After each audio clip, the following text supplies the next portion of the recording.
चाहते हो? बोले आपन रूप दे प्रभु मोही, मुझे अपना रूप दे दो। बोले अपना रूप का मतलब, बोले हरि का रूप चाहिए, तो हरि माने भगवान भी होता है, हरि माने बंदर भी होता है। तो नारद जी का मुंह बंदर का बना दिया। अब नारद जी को पता नहीं है कि मैं बंदर बन गया और स्वयंवर में जाके पहुंच गए। स्वयंवर में बड़े लोग के साथ में बैठे, ऊपर को पड़ गया सोफे पे। मुकाबले का सुंदर कोई है नहीं, अब सबको बंदर दिख रहा। अब इस समय वो कन्या आई, देते अहंकार के मैं बड़ सबसे सुंदर हूँ, उस दिशा में कन्या ने देखा भी नहीं। तो पुण्य पुण्य मनोक्ताएं अकुलाई, बार बार नारद जी जिधर कन्या है उधर को भागते। कन्या नारद जी को देखा किया कि नारद जी दुखी हो गए। तो नारद जी ने क्या किया कि कन्या के पास जैसे पहुंचे, तभी भगवान विष्णु जो है मनुष्य के रूप में आ गए। जब मनुष्य के रूप में भगवान आ गए तो विष्णु मोहिनी ने देखा, तो विष्णु मोहिनी ने जयमाला भगवान के गले में डाल दी। जब गले में जयमाला डाल दी, अब नारद जी निराश हो गए। निराश होकर गांव के बाहर निकल आए। दो गण थे शंकर भगवान के, उन्होंने कहा बोले महाराज पहले मुंह तो देखो, मुझे बंदर बना दिया, तो मैं आपको श्राप देता हूँ कि जब तुम्हें आवश्यकता पड़ेगी तो आप जो है बंदर के रूप में ही अवतार धारण करेंगे। आपकी बंदर सहायता करेंगे, आप मनुष्य रूप में अवतार धारण करेंगे। और नार पे रहे तो मैं होगा दुखारी, और स्त्री के वियोग में आप हमेशा दुखी रहोगे। तो वही भगवान राम विष्णु के रूप में पृथ्वी पर अवतार लिया, और जो है उन्होंने बंदरों की सहायता ली। सीता के वियोग में दुखी हुए, तो नारद ने जो श्राप दिया था भगवान ने उसे सत्य किया। तो कहते हैं संसार में हमेशा अच्छे कर्म करोगे परिणाम अच्छा है, और बुरा कर्म करोगे तो परिणाम बुरा है। वो संसार में ऐसा कोई नहीं है जिससे नहीं बनना। वो कहते हैं कृष्ण भगवान ने जब कंस को मारा तो सारे दुश्मन हो गए कंस के। कृष्ण भगवान जो है सुबह मॉर्निंग वॉक पर रोजाना जाते थे, तो एक माधवाचार्य जी महाराज थे मंदिर के पुजारी जगन्नाथ के, तो उनकी और कृष्ण भगवान की दोस्ती हो गई। जब दोस्ती हो गई तो बोले माधवाचार्य जी मेरी गेंद खेलने की आदत है, और तुम गेंद खेलेंगे तो गेंद खेलेंगे दोनों। उन्होंने कहा ठीक है। तो माधवाचार्य और कृष्ण भगवान गेंद है। कृष्ण भगवान बोले जो चोरी के खाने में मजा है वो वैसे खाने में मजा नहीं आता। बोले ये कटहरी लाना है। माधवाचार्य को जैसे जैसे उन्होंने तैयार कर लिया। जब तैयार कर लिया तो माधवाचार्य और कृष्ण भगवान दोनों बगीचे में घुस गए। अब माधवाचार्य पेड़ के ऊपर चढ़ गए, कटहल भी तोड़ लिया। जिस समय कटहल नीचे को डालना था, कल पकड़ो, जैसे पकड़ो कहा तो चौकीदार जाग गया। चौकीदार जागा, वो तुरंत डंडा लेके कटहल के पेड़ की तरह भागा। जिस समय पेड़ की तरह भागा, बोले रुक जा, तो कृष्ण भगवान तो वहीं पे अंतर्ध्यान हो गए, और माधवाचार्य जी महाराज पेड़ पे ही चढ़े रह गए। बोले नीचे उतर, तू कटहल तोड़ने आया है। के सामने माधवाचार्य दोनों हाथ बंधे हुए और राजा के सामने पेश हो गए। बोले महाराज ये दशा कैसे हुई? माधवाचार्य के पैर चुके। बोले ये दशा कैसे हुई? बोले ये कुसंगत का परिणाम है। ये कुसंगत, मैंने चोर की सहायता की, इस वजह से मेरे हाथ भी बन गए और ये हो गया। तत्सवितुर्वरेण्यं भर्गो देवस्य धीमहि धियो यो न प्रचोदयात्। ॐ भूर्भुवः स्वः तत्सवितुर्वरेण्यं भर्गो देवस्य धीमहि धियो यो न प्रचोदयात्। ॐ भूर्भुवः स्वः तत्सवितुर्वरेण्यं भर्गो देवस्य धीमहि धियात्। ॐ भूर्भुवः स्वः तत्सवितुर्वरेण्यं भर्गो देवस्य धीमहि धियो यो न प्रचोदयात्। ॐ भूर्भुवः स्वः तत्सवितुर्वरेण्यं भर्गो देवस्य धीमहि धियो यो न प्रचोदयात्। बोलो सच्चे दरबार की जय।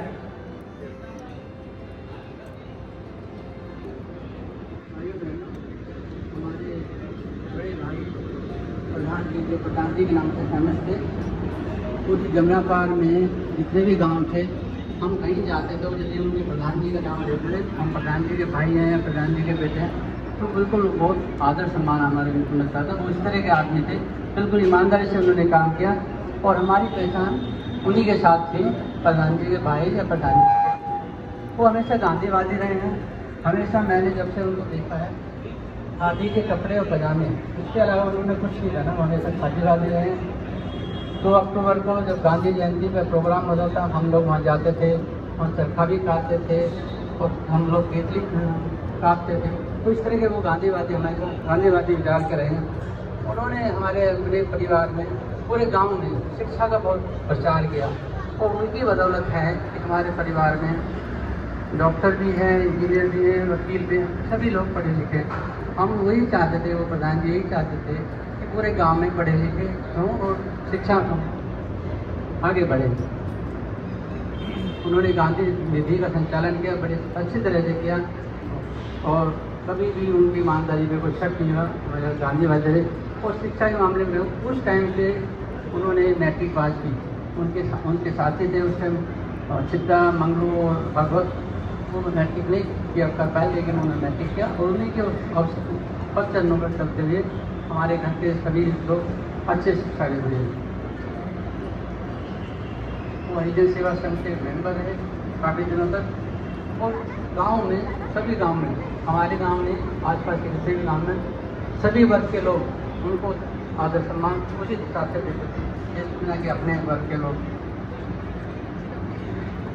ग्राम सभा का, प्रथम ग्राम सभा का उन्होंने चुनाव लड़ा और जीता भी। बड़ी ईमानदारी से उन्होंने काम किया। जब वो चुनाव लड़ रहे थे ग्राम सभा का, मैं उनका काउंटिंग में था, बार बार से पूछ रहे थे क्या रिजल्ट अच्छा ही रहेगा और कुछ नहीं होगा। कभी भी जब उनकी किसी जरूरत पड़ती थी, जैसे मेडिकल में एडमिशन हो रहा था, एफिडेविट देना था, तो हमें किसी व्यक्ति की आवश्यकता थी जो इसके बाद ज़मीन के कागज हों। तो हमारे लोगों के पास ज़मीन के कागज नहीं थे, लेकिन उनके इतने आदर सत्कार था गाँव में, तो संधि समूह जो के थे वो उनको लेके गए थे, कोर्ट में गए थे, उन्होंने गवाही दी। तो इस तरह से हमारा काम हुआ था।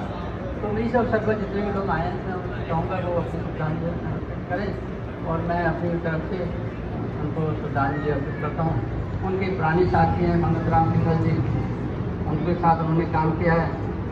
उनसे रिक्वेस्ट करूँगा तो उसके बारे में 2 शब्द बोलें।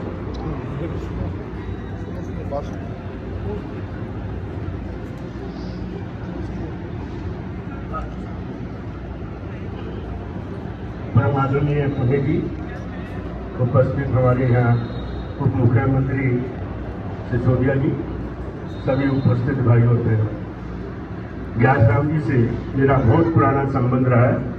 वो गांधीवादी थे, हमेशा गांधी जी के लिए उन्होंने अपना जीवन व्यतीत किया है।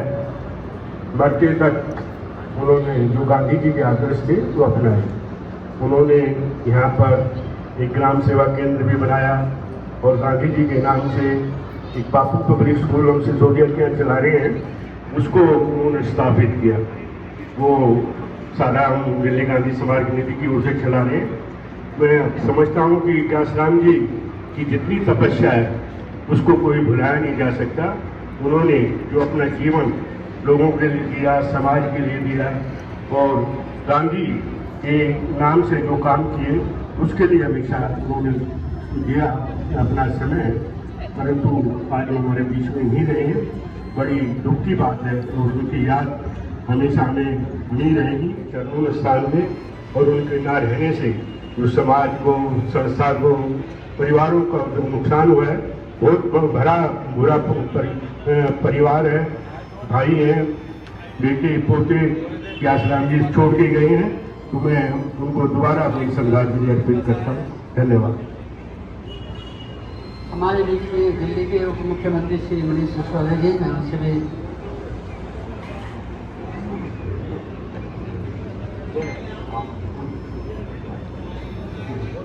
हमारे बीच में हमारे सामाजिक कल्याण मंत्री दिल्ली प्रदेश के, दिल्ली सरकार के गौतम जी हैं। मैं उनसे आग्रह करता हूँ कि वो भी अपनी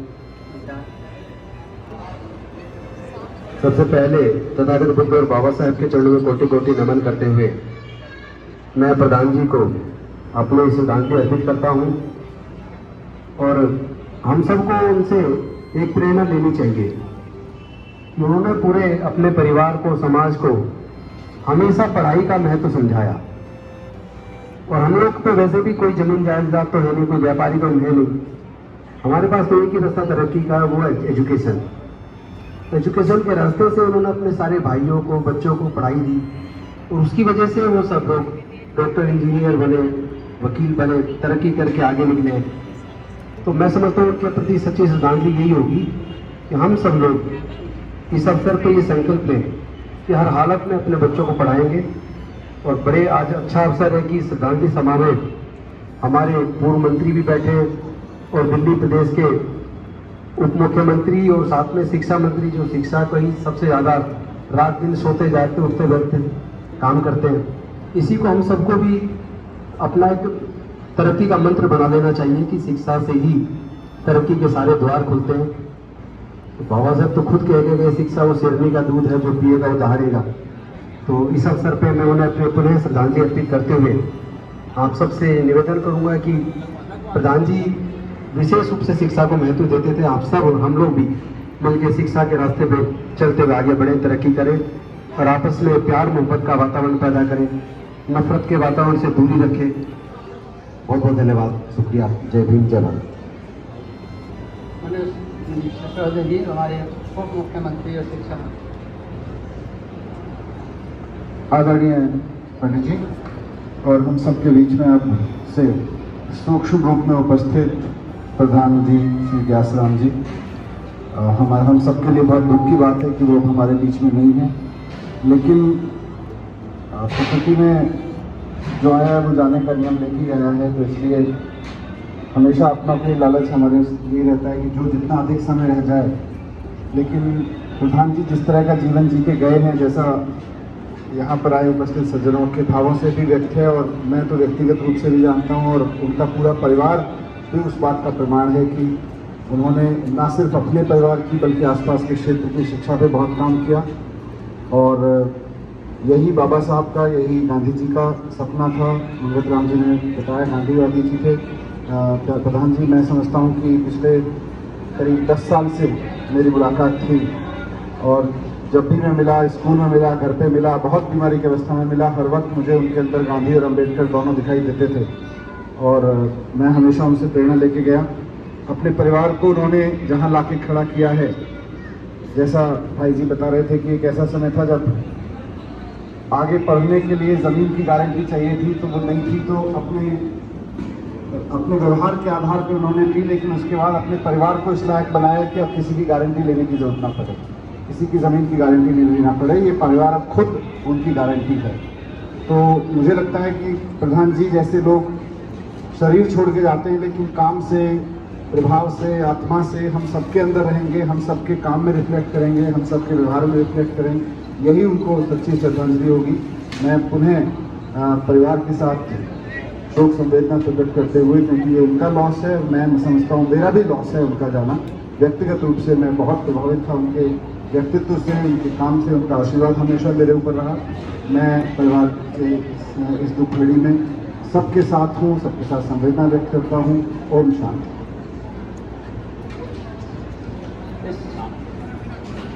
इस अवसर पर यदि कोई सज्जन उनको श्रद्धांजलि अपनी तरफ से देना चाहते हैं तो वो सादर आमंत्रित हैं।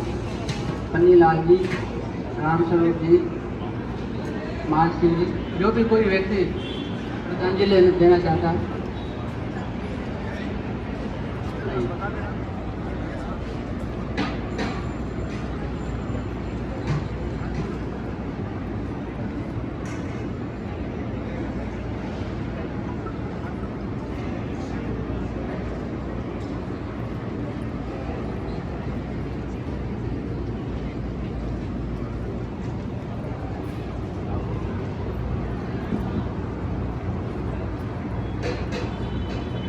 सभी आए साथियों को सबसे प्रणाम। वो प्रधान जी जो है मेरे से बड़े